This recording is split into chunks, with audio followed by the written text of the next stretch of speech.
got involved in this. At the point where I left the public schools and was working in a clinic setting, I was getting a lot of referrals for kids with attention problems. So parents were coming in concerned about whether their child had an attention disorder. And there's a whole set of criteria that have been developed by the American Psychiatric Association that you use to make a diagnosis for ADHD. And they primarily involve problems with attention or problems with hyperactivity, impulsivity, or both.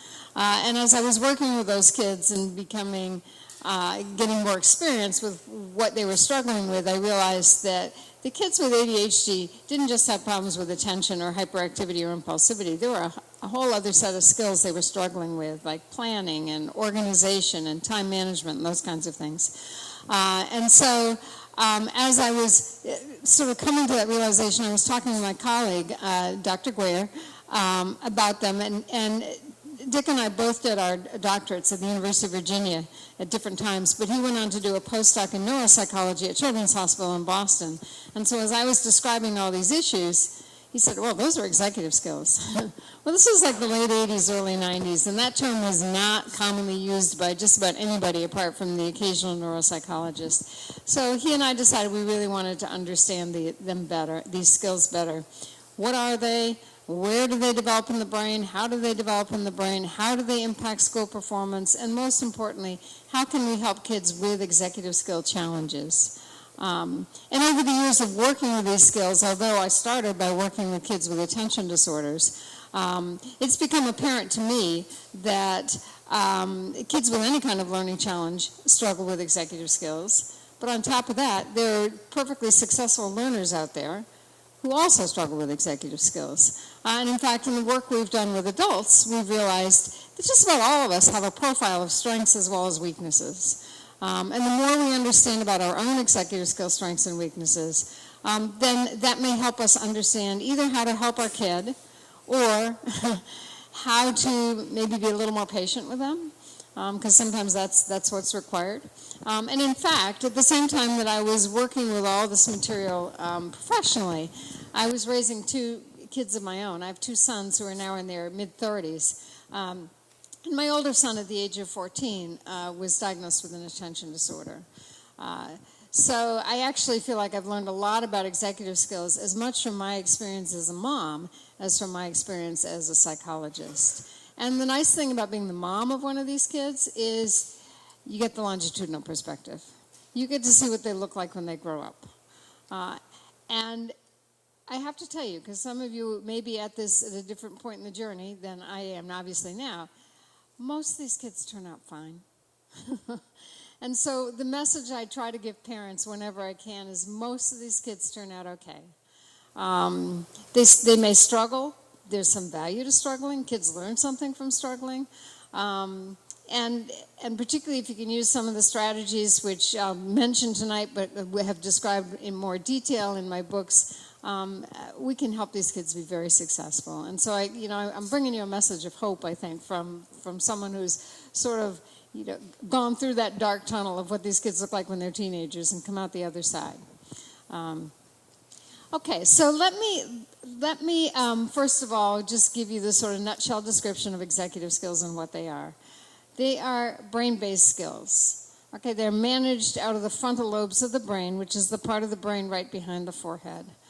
And the other important thing to understand about frontal lobe development is these skills take 25 years to reach full maturation. And that's in typically developing kids. If you have a child with an attention disorder or some kind of learning challenge, it may even take longer than that. So that's another reason why I think it's helpful to be patient, because no kid graduates from high school with fully developed executive skills. They still have room to grow even after they finish high school. Now, when kids are young, until their executive skills and their frontal lobes are fully mature, we often say that it's our job as parents and teachers and adults who work with kids to act as surrogate frontal lobes for our kids, right? We lend them our frontal lobes. And in my experience, we do this fairly naturally when kids are young. And then, to be honest, somewhere around middle school, things go horribly wrong. And I'll give you some evidence for why that is. But the short answer to it is our expectations for executive skill development and brain development is way up here. Their actual development is down here. So we are asking kids to use their brains to do things that they're really not fully prepared to do at this point, in terms of all those skills I talked about, like planning and organization and remembering stuff. So that's something we have to keep in mind as well. And actually, let me find out, and you may raise your hand more than once to this, but I want to find out the ages of the kids that you all have. How many of you have elementary age kids? Okay, quite a few of you. How many have middle school age kids? Okay, and that's equal number. How many have high school kids? Okay, a little fewer at the high school level. I'll try to give examples across that age range as we go ahead. But what I want to do right off the bat is I want to share with you the definitions and the terminology that Dick and I sort of focused on when he and I developed our sort of understanding of executive skills.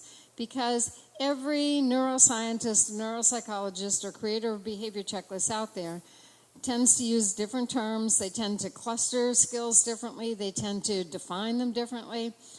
Our goal in all of this was to, and some people talk about there being as many as 40 different executive skills. Our goal was to not go overboard, because part of our message is if kids aren't acquiring them naturally, then we have to teach them. And I can't expect anybody to teach 40 skills, either parents or teachers. So Dick and I sort of said, what are the skills that are absolutely critical to school success? How can we come up with definitions that are as clear as we can make them so that people understand them?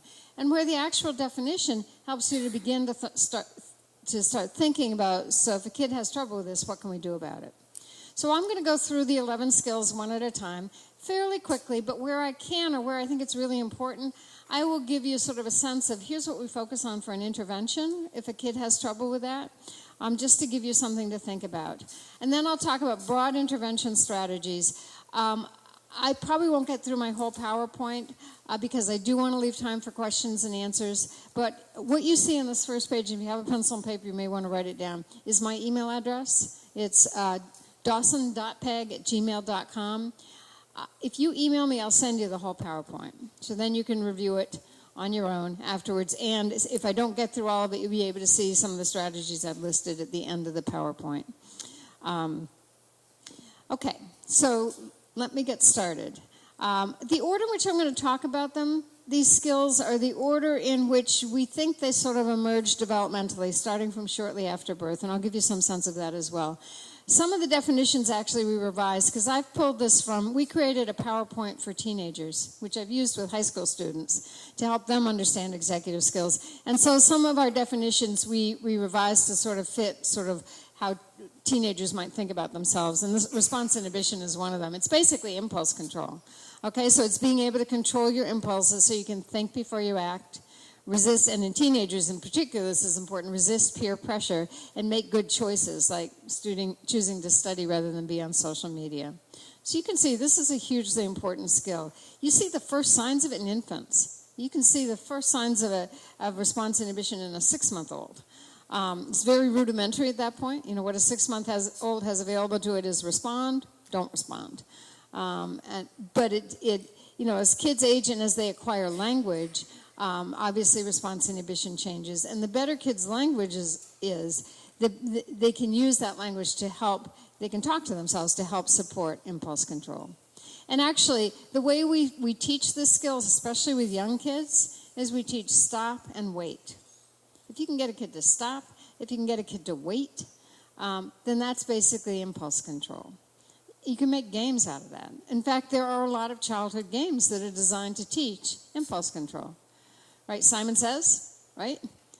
You only do something when Simon says, not when you get the directions without it. So now you're listening carefully to the directions, and your natural inclination is to just do the act, but you have to wait and think, wait, did Simon say to do that? Red light, green light, another common childhood game that teaches kids impulse control. I grew up in a home where my mom used the kitchen timer a lot. And sometimes it was for, let's see how fast you can do something if we were dawdling. And sometimes it was, okay, you got to wait a while. I'm going to set the timer and then we'll be able to do it. So those are just the natural ways we work on those kinds of things. Okay, working memory is the second executive skill that develops again shortly after birth. We see it in infants. And it's basically the ability to hold in mind what you have to do. And whether that's in the moment, like for instance, if you ask a kid to solve a math problem in their head, and it's a multi-step math problem, you give them several numbers, and you give them several procedures, can they hold all that in their head and solve the problem? That's an example of working memory. But there's really nothing we ask kids to do that doesn't require working memory. I mean, sending them to their bedroom to retrieve a sweatshirt. They have to remember why they're there when they get there. Okay? So, and working memory becomes challenging because it's being able to remember something important when there's all this other stuff going on at the same time. And that's what's often a struggle, particularly for middle school, high school students, when there's so much they have to remember, but they're, especially around schoolwork, but that's not where their head is at the moment. Their head is into their social life. So keeping track of what they have to do for school at the same time they're trying to navigate a pretty complicated social world, that's where working memory can sometimes get stressed. Often what we ask to help kids with strengthen their working memory, we actually prompt them to remember how they handled something the last time. You know, remember that what you did yesterday when you had that tough math problem and it was really frustrating to you and you didn't sort of fall apart? You stopped and you walked your way through it, or if you're in class, you raised your hand and asked for help. So if you have a tough math problem today, what do you think you can do? So we remind them of positive coping strategies that they already have in their repertoire, they already know how to use, but we just remind them to use them. Okay, so I have to share some cartoons with you. And those of you who are parents of teenagers will probably particularly appreciate these. This is a great cartoon. These guys capture teenagers better than just about anybody else, but they also capture executive skills just about better than anybody else. So in this particular cartoon, Jeremy's mom is saying to him, "Jeremy, please put your dishes in the dishwasher and push the start button." And the time it takes Jeremy to get over the dishwasher, he's lost the instructions. Run that by me again. I have kids in my office who say that to me when I'm giving them directions. Although lately, I'm more often to get this response. Wait, what? So they heard the instruction, but they didn't hold on to it. Now, if you've got a kid who has weak working memory, it doesn't just affect the child, it affects you, the parent, as well. Okay, so here's another cartoon. It's late at night. Mom's already in bed. Jeremy pokes his head around the door and says to her, "Mom, I have to bring a homemade dessert for a class party tomorrow." And Jeremy's mom says, "What, Jeremy, do you know what time it is?" He says, "I'm sorry, I forgot." And she sighs and says, "Okay, I think I have stuff to make my 7-layer cookies." And then he delivers the zinger. He says, "It's our Spanish class. It has to be Guatemalan." You know, my heart goes out to foreign language teachers. They work so hard to try to engage kids in a subject they think they'll never use. And unfortunately, it's often parents who pay the price for their creative homework assignments. Okay, so that's working memory. Emotional control is the next executive skill. And just to pull these together, because these I'm sure seem like very disparate or very different skills to you, there are two things that hold them together. One is they're all managed out of that same part of the brain, the frontal lobe.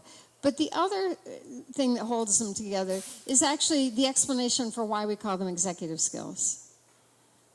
Dick and I co-authored a couple of books for a corporate audience a few years ago, and the editors of those books said, "You cannot use executive skills in the title. It will confuse everybody, because they think you're talking about the skills that CEOs need."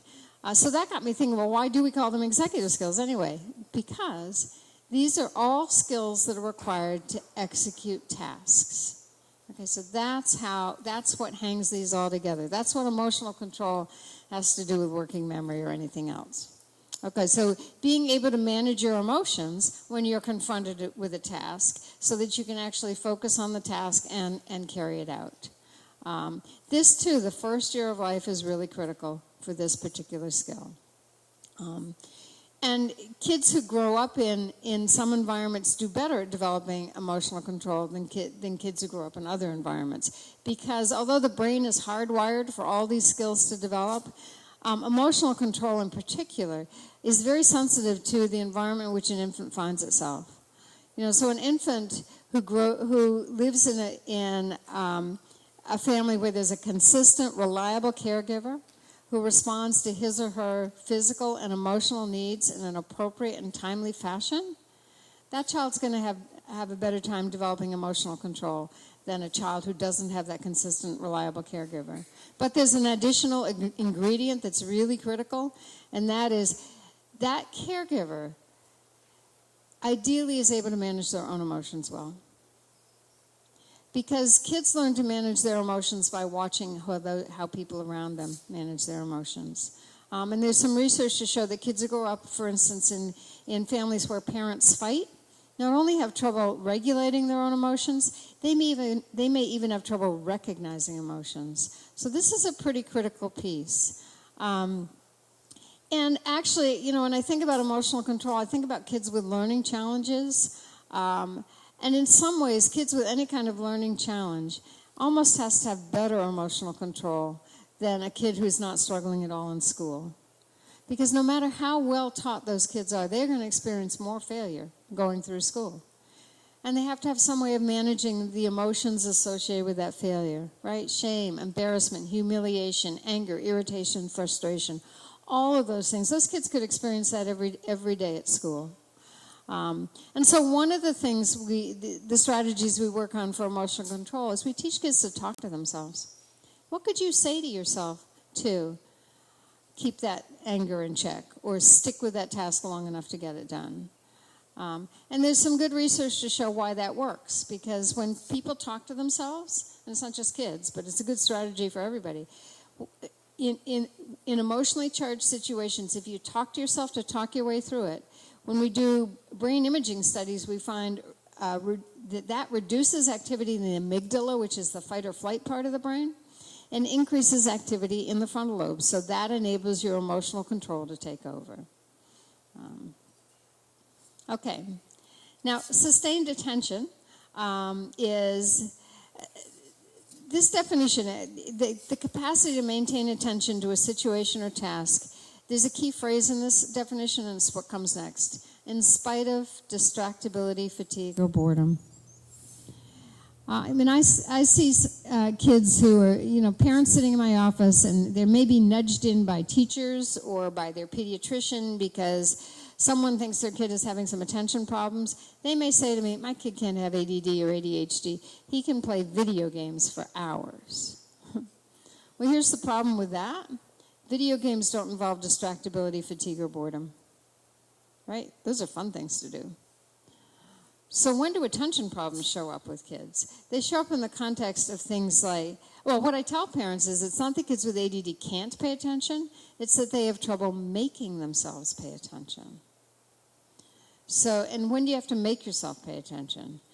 Homework, chores, boring daily routines.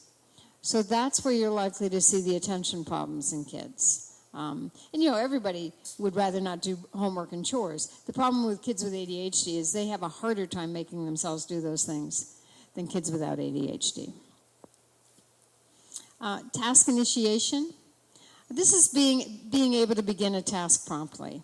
It's sort of the opposite of procrastination. And it's a very challenging skill. We have a rating scale, which it's in a lot of our books, where we have adults fill it out to figure out what their executive skill strengths and weaknesses are. And it's not norm reference, so we don't have norms for it, but every once in a while I'll have audiences that I'm working with fill it out, and I'll collect them, and I'll figure out what the average score is for each of these skills. Every time I've done that, when I figure out the average score, task initiation is the weakest skill. And that's with adults. So that makes me think that this is a very challenging skill. It's also a very late developing skill. In fact, Isabel talked about the books we've written most recently. We actually have written another one since then. It's actually written for adults, and it's called The Smart But Scattered Guide to Success. And in the process of writing that book, I looked at the research on procrastination. And if you type procrastination into an academic search engine, you're hit with like 8,000 citations. So clearly it's a problem. A lot of that is done with college students and graduate students. But one of those studies, I didn't read all of the research, but one of the articles I read made this claim. They said that procrastination, which is basically the opposite of task initiation, right, increases until your mid to late 20s and decreases gradually after that. So if you're getting frustrated with your kids because they're not starting something promptly, that's not unusual. That's hard for adults as well. And so I've done a lot of thinking about, well, how do you teach task initiation? Because if we could get that down, then we could take care of the problem of procrastination, right? And at first I thought, so we need to teach kids to start doing something when we ask them to do it, to begin promptly. That's not necessarily the way to do it. And I realized that because this is one of my executive skill strengths, and it was not when I was in high school. I mean, my memories of high school are dreading Sunday nights because my English papers were due on Monday. So I was a huge procrastinator in high school. It was probably in my mid to late 20s that I got good at task initiation. But a while back, I was doing something on my computer, some work-related stuff, and I was at home, and my husband came into my study and said, Peg, do you suppose, sometime in the next little while you could do, and it was something on my job list. And I jumped up and immediately did it because of my strength in task initiation. And then I thought later, wait, that was really dumb. Because there I was in the middle of doing some kind of thinking or some kind of work that was really important to me. I totally interrupted myself. I walked away from it. I had to come back and sort of figure out where was I in that project that I was doing. I had to get back to it. So it's made me think that it's not that we want kids to sort of jump when we say jump, but we want kids to start a task at a time when they've agreed to start the task. And so the way I think you teach task initiation is ask the child for whatever chore or homework or whatever it is that they may want to procrastinate on. Say, okay, give me a start time. When are you going to start that? And then when that time comes, you still may have to remind them, wait, what was it you said you were going to do? Now's the time. And so if you can pair that start time with them actually starting the task, then you're really strengthening that association between when you say you're going to do something and when you're actually going to do it. And that's really what task initiation is all about. Okay, a couple of cartoons look at task initiation from a teenager's perspective. Jeremy's mom says, how's that big English lit project coming along, Jeremy? He says, fine. She says, when's it due? He says, Thursday. She says, this Thursday? How far along are you? And Jeremy says, what day is this? And she says, Monday. And he says, in that case, I'm 2 days away from starting it. At which point his friend Pierce says, procrastination is like kryptonite to moms. But again, poor task initiation doesn't just affect kids, it also affects their parents. Okay, so mom says, Jeremy, you can't procrastinate like this in your schoolwork. He says, why not? She says, it's too much pressure. He says, I work best under pressure. She says, I meant it's too much pressure on me. And, as a parent of a kid with attention problems, I remember my son's deadlines in high school were way more stressful for me than they ever were for him. And it only occurred to me long after he finished high school that I think he was actually using my stress level to activate him. Because kids with ADD sort of need a fire lit under them sometimes. Had I known that at the time, I would have gotten stressed out way earlier in the project rather than waiting till the night or two before it was due. It might have gone more smoothly. Okay, now flexibility.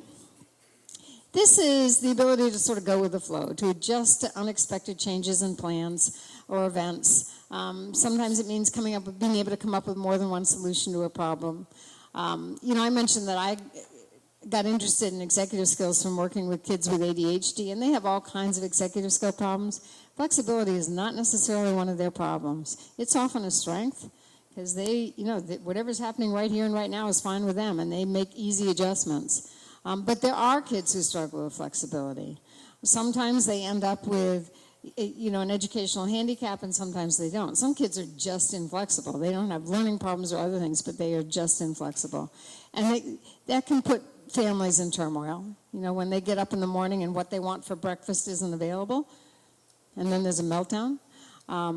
But there are kids, for instance, kids on the autism spectrum tend to be inflexible. In fact, that's a hallmark of kids on the spectrum.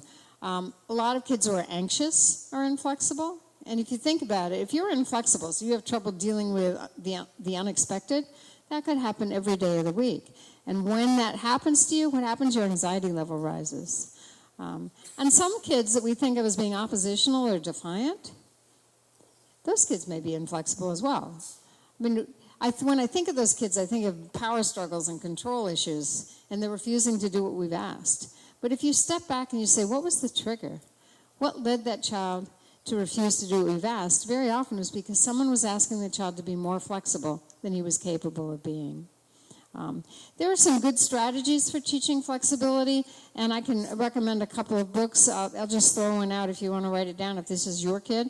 It's called Solving Executive Function Challenges. And it's full of scripts, ways for parents and teachers to talk to kids who are inflexible, to model flexibility and to use terms like, looks like you're stuck. What can we do to get unstuck? Or helping kids differentiate between a big deal and a little deal. You know, is that a big deal or a little deal? You know, a big deal is your house burning down. A little deal is the clothes you wanted to wear to school this morning are dirty and they're in the wash so you can't wear them. So helping kids make that kind of distinction. Helping kids come up with Plan B. I mean, all of those are ways to talk to kids who are inflexible. Okay, so moving on to planning and prioritization. Let me see if yes, I do have this. I wanted to see if I had a picture to share with you.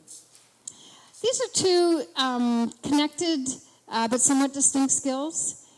Obviously, in order to plan well, you need to be able to prioritize. You need to be able to sort of focus on what's important. When I think, we use a GPS here as a definition for planning. I think of it as creating a roadmap. That's sort of old-fashioned way of thinking about planning. But the prioritizing part is actually, it's sometimes subtle. If you have a kid who can't figure out, he's got all this stuff to study for a test and he can't figure out where he should be putting his time and energy, you know, it's quite possible he can't prioritize. He doesn't know what's important and what's not important.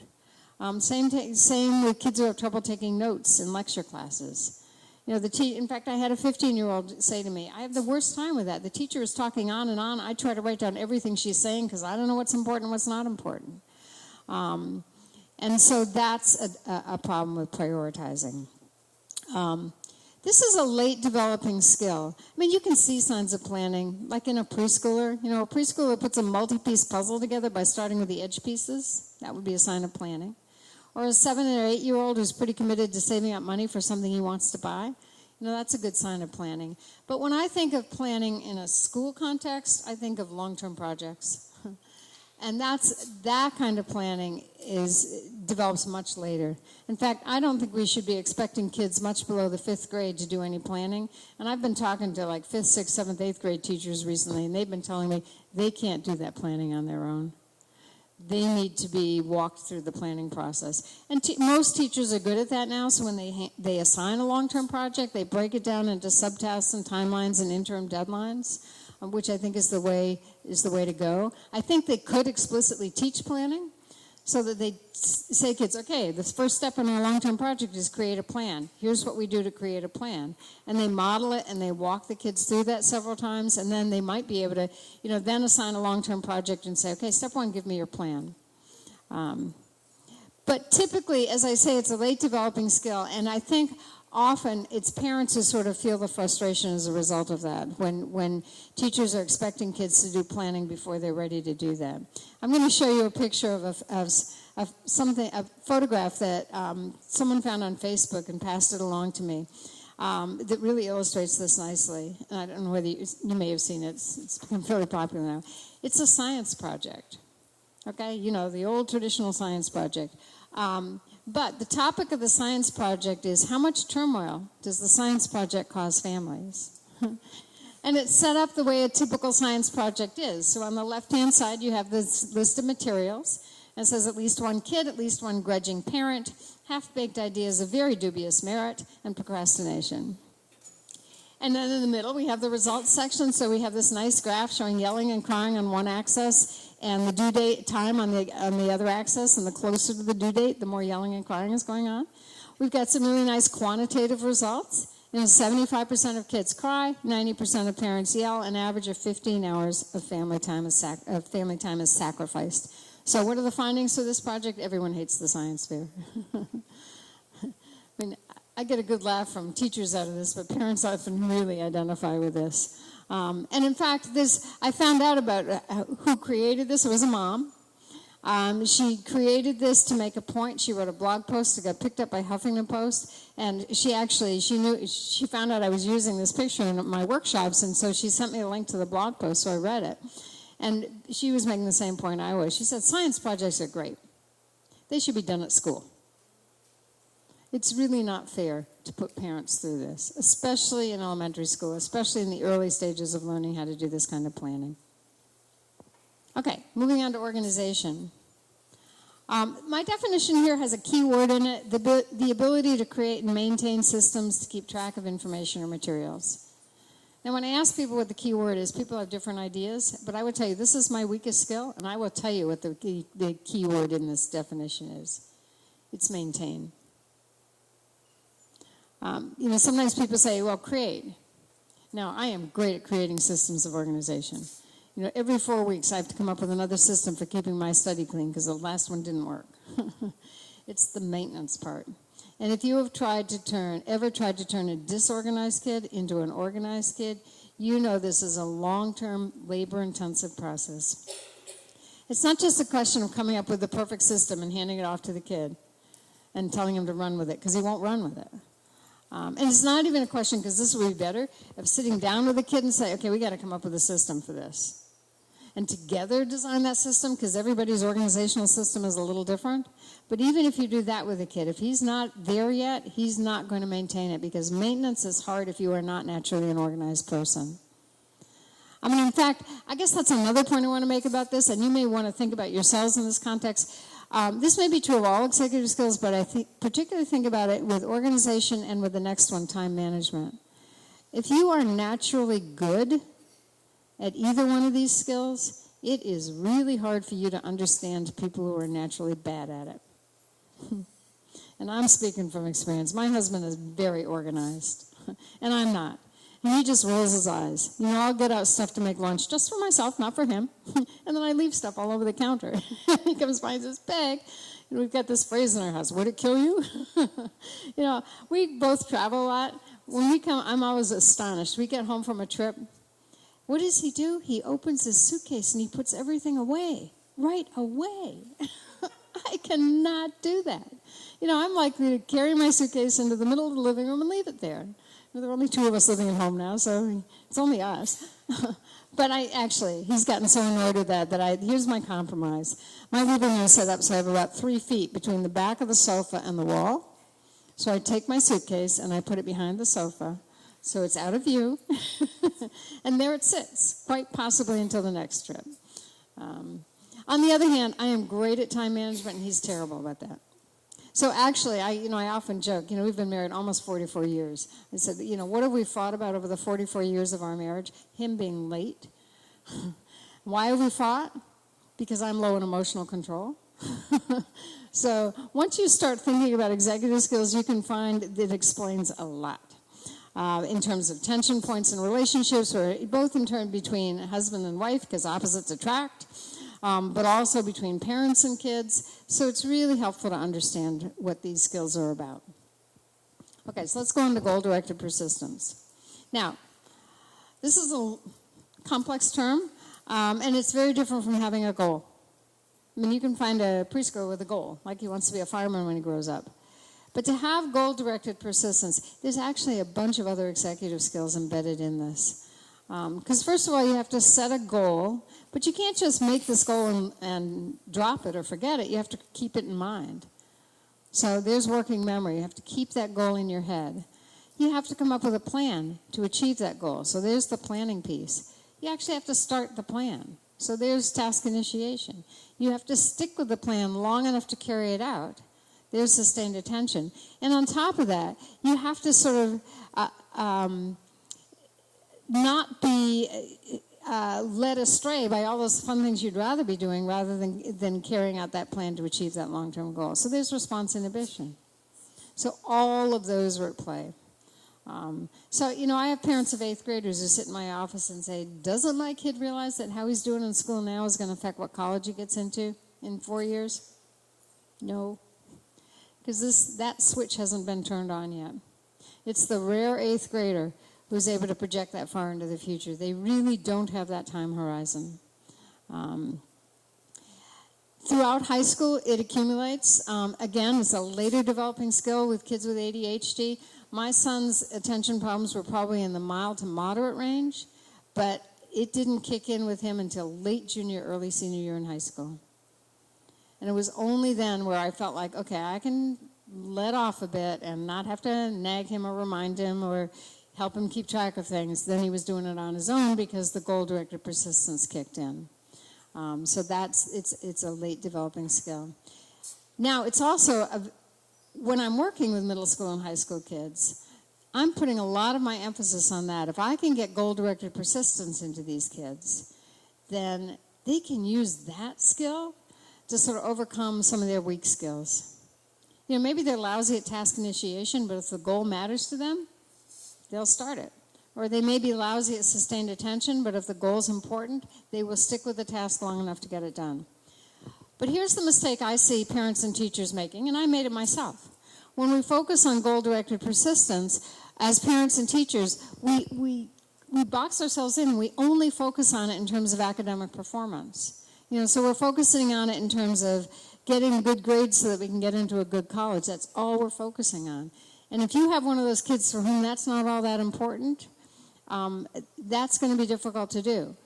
So I think we can teach this skill, not necessarily by starting with academic performance, but by starting with something the kid cares about. You know, if the kid cares about getting his driver's license, there's a whole bunch of steps involved in that. And so that's one way to build or teach goal-directed persistence. If he wants a job, there's a whole bunch of steps involved in that. So you can encourage him to take the steps he needs to get a job.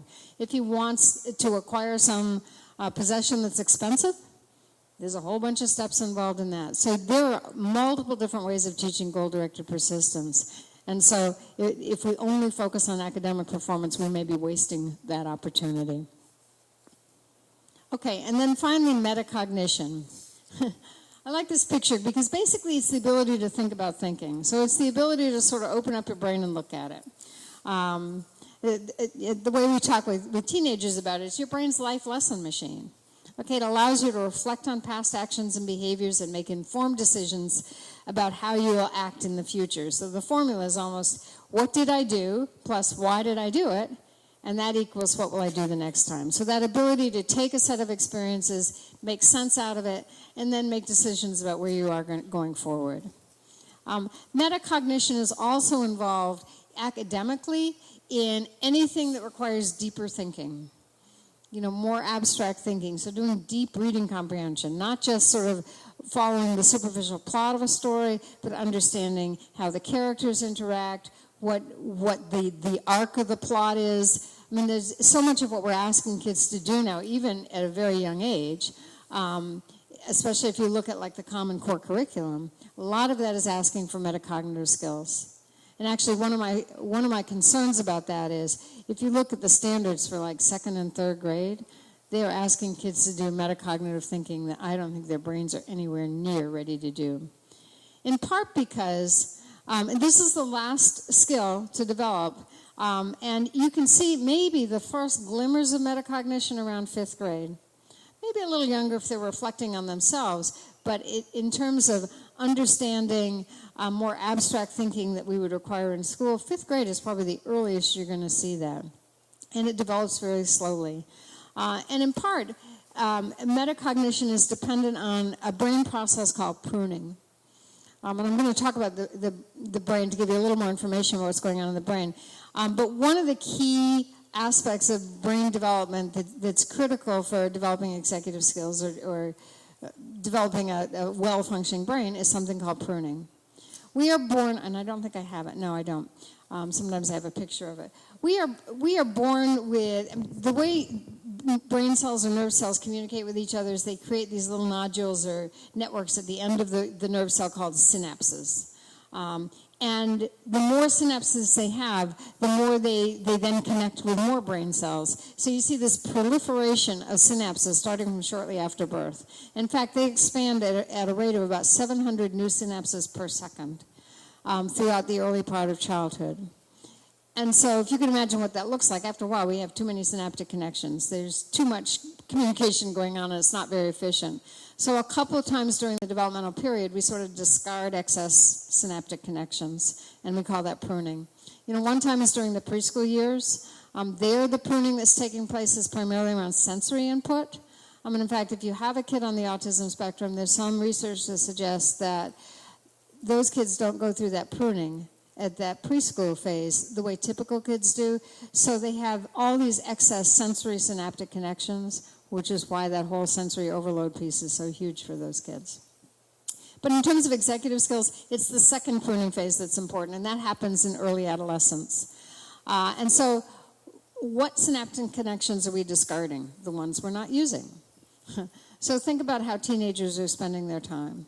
If they're spending hours and hours playing video games, those synaptic connections are not getting discarded. If they're not spending a lot of time in deep reading comprehension, it's not that they lose the capacity to do that, but that's the ideal time for them to learn that skill. Because what happens when pruning takes place is that the synaptic connections that remain work way better. They handle larger volumes of information. They transmit it faster. They connect with more distant regions of the brain much more efficiently. And when you think about what metacognition is, it's all about making connections, actually literally as well as figuratively.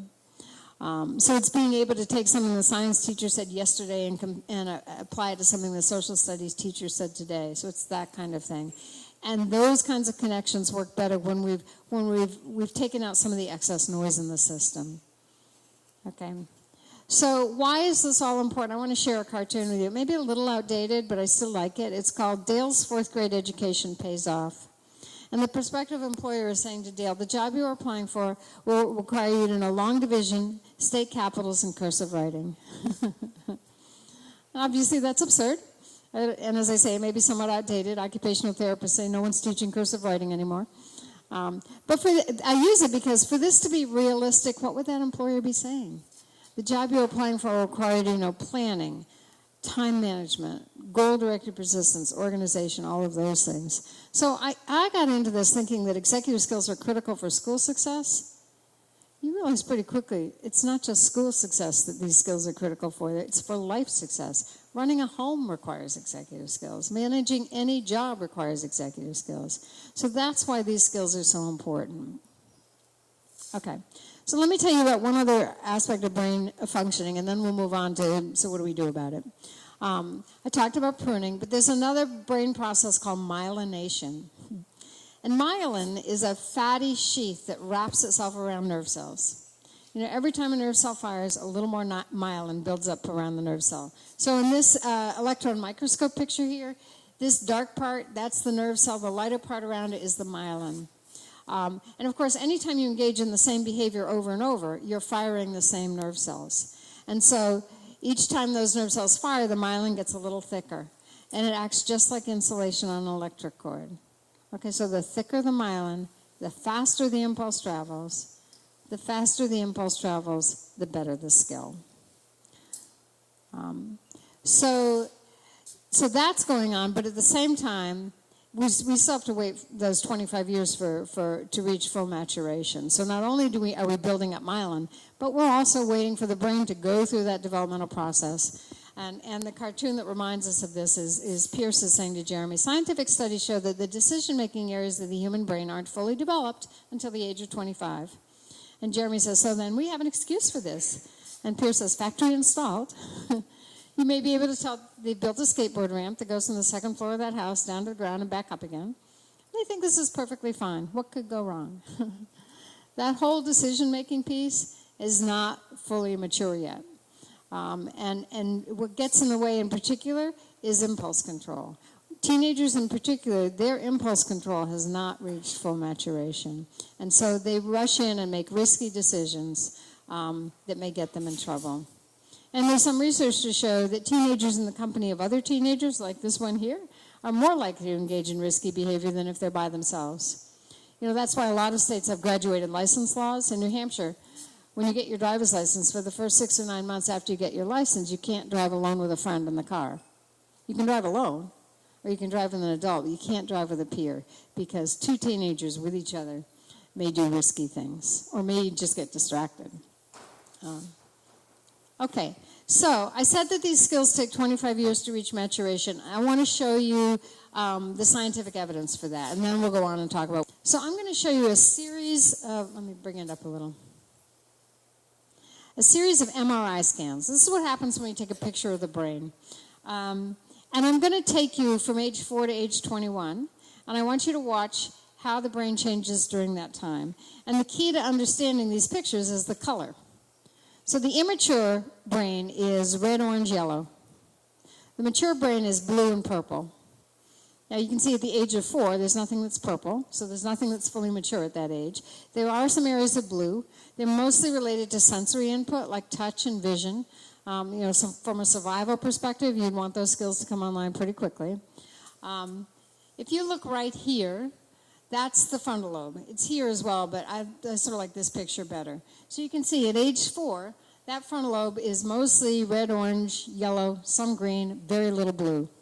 I'm going to take you quickly to age 21, and I want you to see how late in the process that part of the brain turns blue. And 21 isn't the end yet, because there's virtually no purple at that age. So there's still room to grow, but I want you to see how late in the process that happens. Okay, the ages will go across the bottom, but watch the color at the top.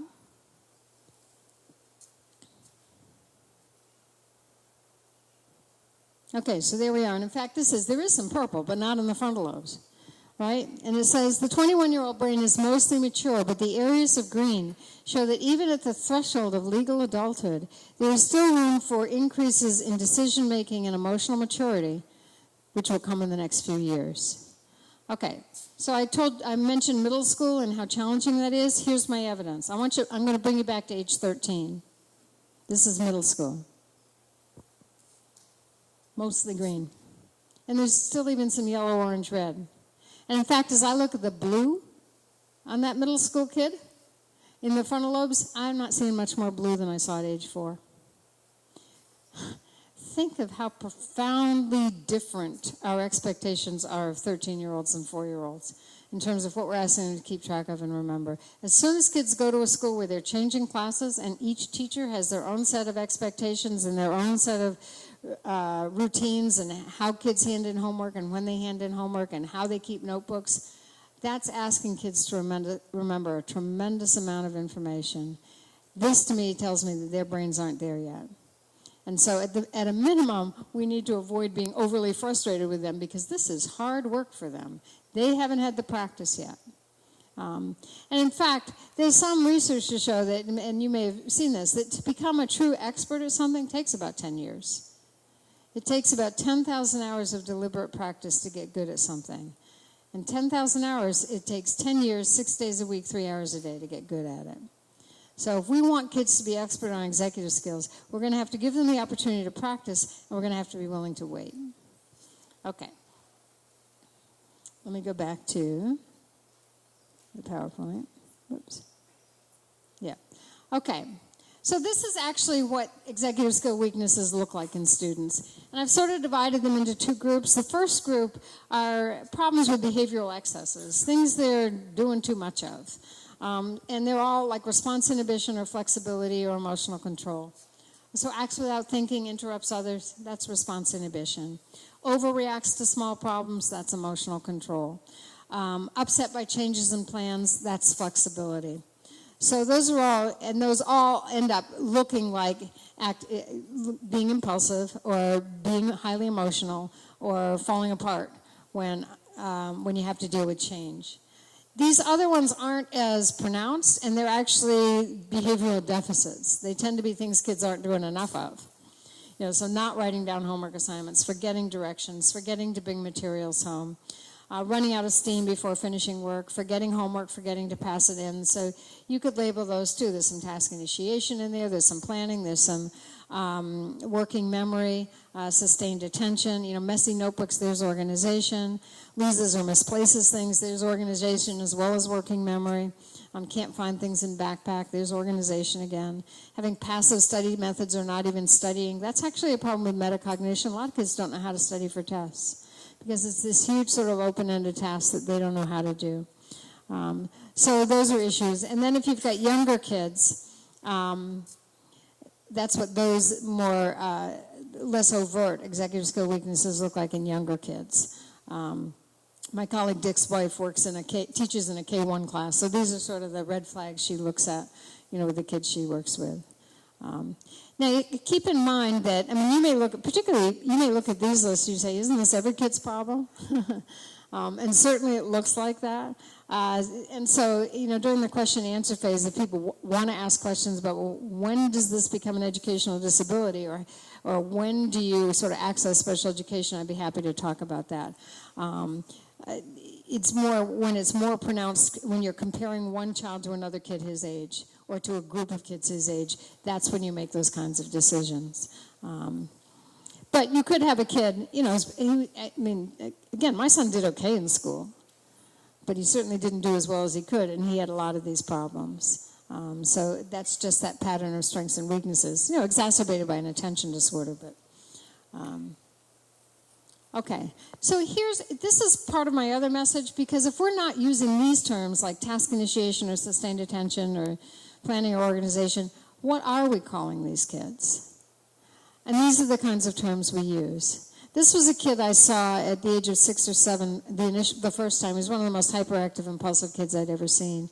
And he managed to get through elementary and middle school without needing special ed, in part because he was a pretty smart kid, but also because his mom stayed on top of him, kept in very close contact with the teacher, and to get whatever teacher he had, made sure he handed in his homework. Then he hit high school. And when these kids hit high school, that becomes a moving target. You almost have to be a full-time executive secretary to manage one of these kids when they get to high school. Because the kid will come home and say, oh, the test isn't tomorrow, the teacher changed it till next week. Well, how does the mom know? Or, yeah, I handed in my English paper. How does the mom know? And if the kid's not writing down what his homework is, and there's no online web portal for her to check up on that, then she's totally relying on the kid for information about what he has to do when. And it's not necessarily, and I think this was true with this kid, he wasn't being intentional, he was forgetful. He had a million things going on in his head, and so he'd forget what he had to do. So the mom called me at the end of his freshman year. He'd had a terrible freshman year in high school. He had failed 2 classes, and he was in summer school to make up those classes. He had D's in 2 other classes. He had an A in 1 class. That class was ROTC. His high school offered that program. He wanted to go into the military. It was perfect for him. It was in line with his goals, so there's the goal-directed persistence. It was active, it was outdoors, it was structured, and it was regimented. Perfect for a hyperactive, impulsive kid. So he got an A in it. But I evaluated the kid in order to get some additional support at school for him, and we got a coach for him, someone to work with him at the end of every day to make sure he understood what he had to do for homework, to make sure he had the stuff he needed to take home. And that coach once a week met with the mom as well, and they made plans for the weekend. So he got more supervision because he needed it.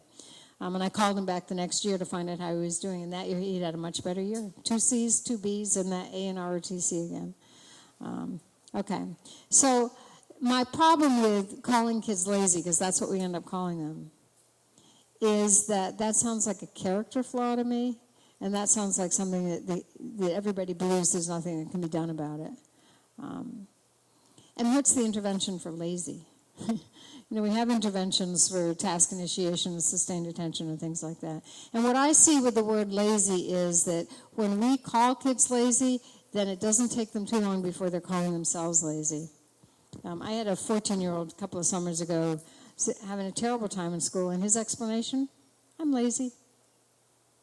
And it was an explanation, and it was almost like an insurmountable obstacle. Yeah, I know I got homework, and he was a smart kid, but you know what, I'm lazy. And so that's what worries me when we start calling kids that. So let's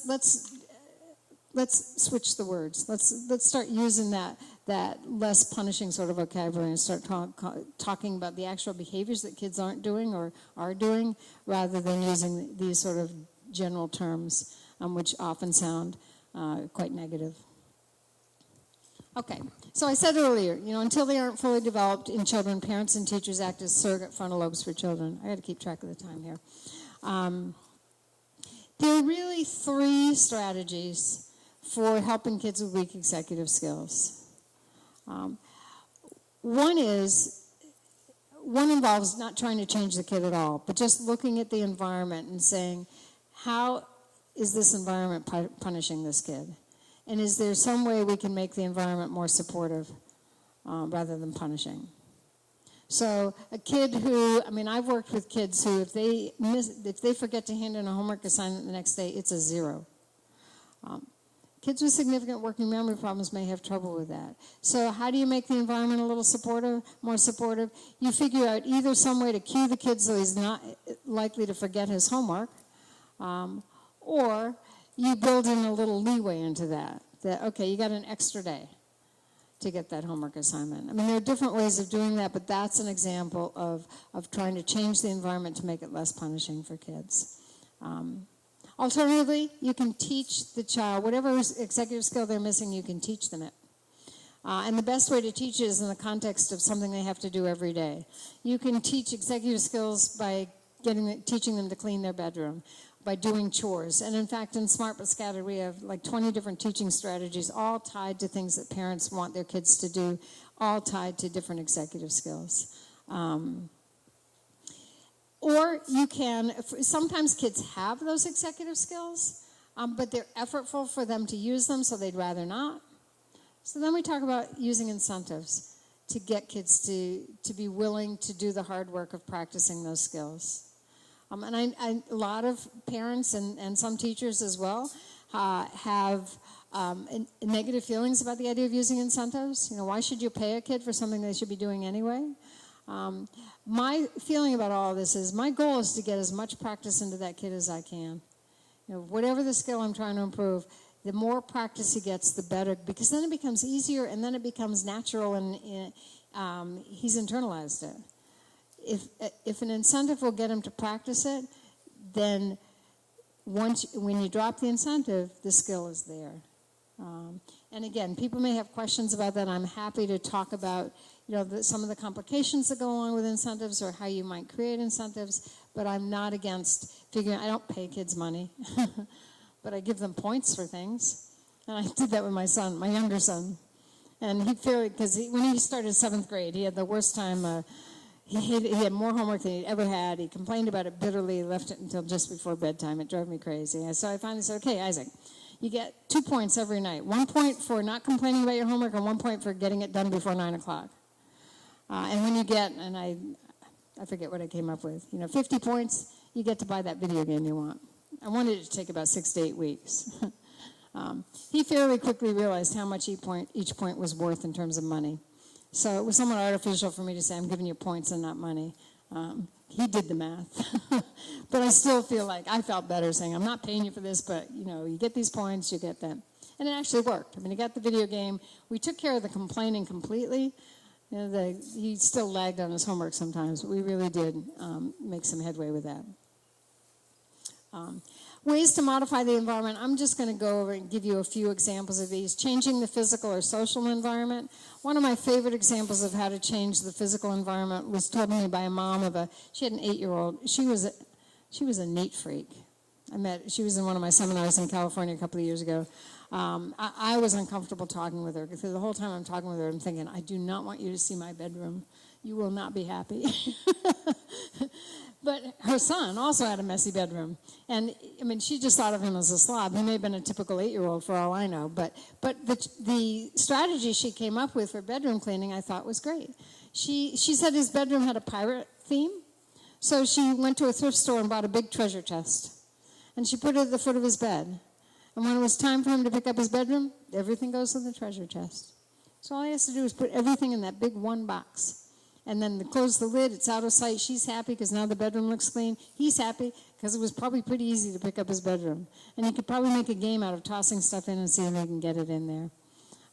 So that's an example of how you might modify the physical environment to support, a weak executive skill. I'm going to go on because I want to just mention a couple others before I talk about teaching the skill. Modifying the task we expect kids to perform. Let me throw this one out at you. I see a lot of kids who, the work you're giving them to do is not that hard. What overwhelms them is how long they think it's going to take them to do it. And that's why either making tasks shorter, especially for kids with ADHD, and especially if they're on medication, that medication is worn off by the time they have to do homework. To ask them to sit and sustain attention for 30 math problems probably doesn't make sense. Can you cut it in half, have them do 15 math problems? Or alternatively, if there's no way to make the task shorter, build in frequent breaks. And ideally, those breaks should be movement breaks. Kids should be up and moving around. So they work for 10 minutes on their homework, they take a 5-minute break, ideally. I mean, even if it's throwing Nerf baskets over a basketball hoop in their bedroom door, at least they're up and moving. A lot of teachers use a website called Go Noodle now, which is just a whole bunch of funny videos that get kids up and moving, and that you follow the video and do whatever it says. I bet parents could use it at home for homework breaks as well. I had a mom who told me that her homework break was she let her kid watch funny cat videos.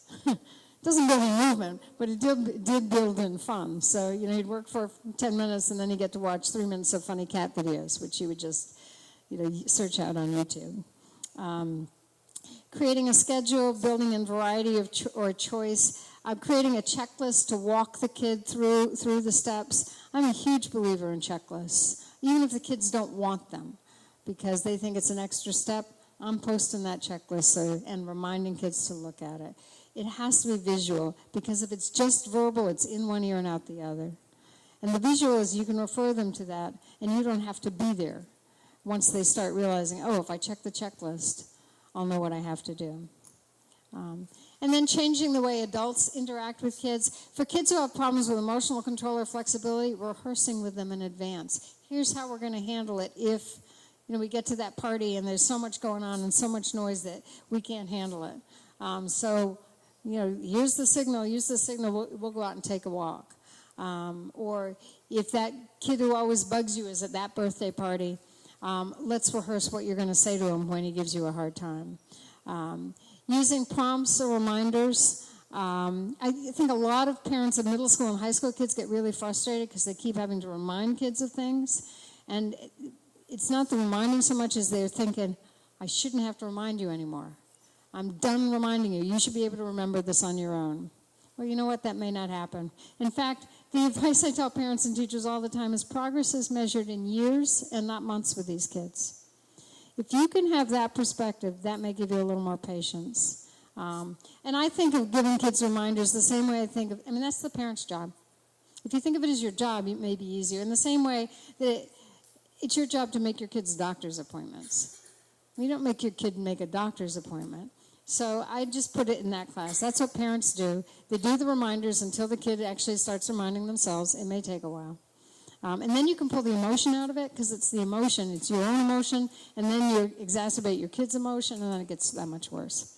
And then one other point I want to make. This is really hard to do, but I will throw it out there, and you can be thinking about it. There's a lot of research to show that if you can achieve a ratio of 3 positive comments to your kid for every piece of corrective feedback or every negative comment, that alone will change behavior. 3 positives for every corrective. It's very hard to do. I learned that when I was in graduate school. I had to reproduce that formula for my doctoral comprehensive exams, and as soon as I started having kids of my own, all that learning went out the window. And then I'd stop myself. I'd, Peg, you know better than this, and I'd retrain myself to notice the positives. So it's something you have to notice. Some parents do great things instead of just commenting, although the specific praise is helpful. In fact, here's the formula for that. But at the same time, put a marble in a cup. When the cup is full of marbles, that means maybe the family gets a fun treat. In fact, I had a mom tell me that was something she did routinely when she caught her kids being good or doing something positive or whatever. And she said they were at a restaurant one night, and the waitress was frazzled. There was a lot going on. She was really busy, but she handled the table really well. And when she walked away after taking the order, one of the little kids said to her mom, "That waitress should get a marble." So the kid was seeing how it worked. Okay, let me just give you just a quick description of teaching the skill. And the best way to teach a skill is create a checklist and walk the kid through the checklist. You can't see this very well, but it's a bedtime routine checklist. The things you have to do. Let me see what's on it. Pick up toys, make sure the backpack is ready for school, make a list of anything you have to remember to do tomorrow, get clothes out for the next day, put on pajamas, wash face or bathe, and then brush your teeth. So that might be a typical bedtime checklist. It's got all sorts of executive skills involved in there: organization, working memory, planning, all of that. You just create the checklist. Ideally, and this is where my thinking is evolved, with the kid. So it's not just you creating the checklist and handing it to them, but say, let's make a checklist. What should go on it? Teaching kids to make study plans. This has multiple pieces, but the easiest way to do this, and I've gotten a lot of positive feedback about this, is, and it can be used as an end of school day routine just before kids go home, but a lot of parents use it as kids get home from school, they want to go out and play, and they should go out and play. But before they go out and play, you say, okay, let's make a plan for your homework. It takes a minute. Especially if all you're doing is having them write down what their homework assignment is and when they're going to do it. You can add these other things because it gets at other executive skills. If you're asking them how long will it take, now you're having them think about time management. Time estimation is a critical piece of time management. When will you start? That's task initiation. Where will you work? That's an important one. The more precise kids are in terms of their goals, the more likely they are to carry them out. What are you going to do? When are you going to do it? Where are you going to do it? If you can plant that seed before they go out to play, then it makes it so much easier when it's time to do homework. Okay. Incentives, I've created very elaborate, the one I described with my son where you can do in a video game, that's a pretty elaborate incentive system. Whenever possible, I try to use these. One being is give the child something to look forward to doing when the effortful task is done. As soon as you finish, we call it grandma's law, because that's bring in the trash cans and then you get the chocolate chip cookies. I get a lot of kids who, the parents say, as soon as you finish your homework, you can play video games for half an hour. And so they got that to look forward to after they finish their homework. Alternating between preferred and non-preferred activities. With young kids, we say first work, then play.